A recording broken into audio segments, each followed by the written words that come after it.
భద్రాద్రి కొత్తగూడెం జిల్లా దమ్మపేట మండలం నాచారంలో గ్రామ పంచాయతీ కార్యాలయాన్ని మంత్రి పొంగులేటి శ్రీనివాసరెడ్డి ప్రారంభించారు. ఎంపీడీఓ కార్యాలయంలో ఇందిరమ్మ నమూనా ఇంటి శంకుస్థాపన చేశారు. అనంతరం మంత్రి మాట్లాడుతూ సంక్రాంతి తర్వాత రాష్ట్ర వ్యాప్తంగా 4 లక్షల ఇళ్లు మంజూరు చేస్తున్నట్లు తెలిపారు. ఇళ్లు కట్టుకోవడానికి 5 లక్షల రూపాయలు కూడా అందిస్తామని చెప్పారు మంత్రి పొంగులేటి.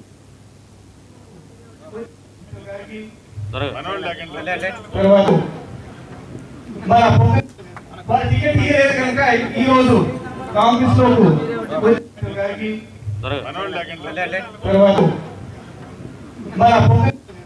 టికెట్ ఇయ్యలేదు కనుక ఈ రోజు కాంగ్రెస్ లోకు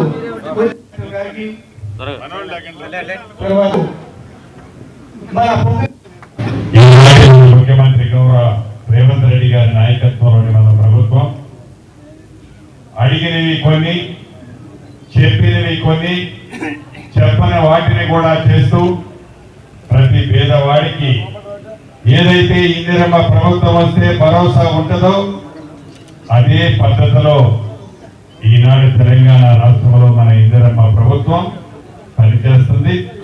దీంట్లో ప్రధానంగా ప్రతి పేదవాడి చిరకాల కోరిక, చిన్న కోరిక ఏదైతే ఒక చిన్న గూడు కావాలని ఆనాడు 2014 నుంచి 2019 వరకు, 2019 నుంచి 2024 వరకు 10 సంవత్సరాలు సాధించుకున్న తెలంగాణలో పేదవాడి కళ ఇల్లు మాటలకే పరిమితమైంది తప్ప చేతల కాలేదు అన్నది నిజం. అంతకుముందు 2004 నుంచి 2014 దాకా ఆనాటి మన ఇందిరమ్మ ప్రభుత్వం దేశంలో ఏ రాష్ట్రంలో కట్టనన్ని అప్పటి ఉమ్మడి ఆంధ్రప్రదేశ్ లో ఇప్పటి తెలంగాణ ప్రాంతంలో సుమారు 25 లక్షల ఇళ్లు కట్టిన ఘనత మన ఇందిరమ్మ ప్రభుత్వానిదే. మిత్రులు ఆదినారాయణ గారు చెప్పినట్టు మారుమూల ప్రాంతాలు సైతం, తండాలు గూడాలు సైతం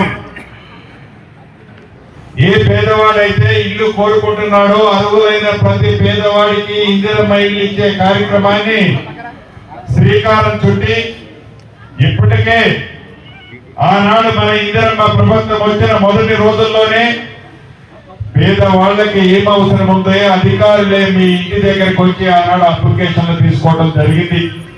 ఈనాటి మన ముఖ్యమంత్రి గౌరవ రేవంత్ రెడ్డి గారి నాయకత్వంలోని మన ప్రభుత్వం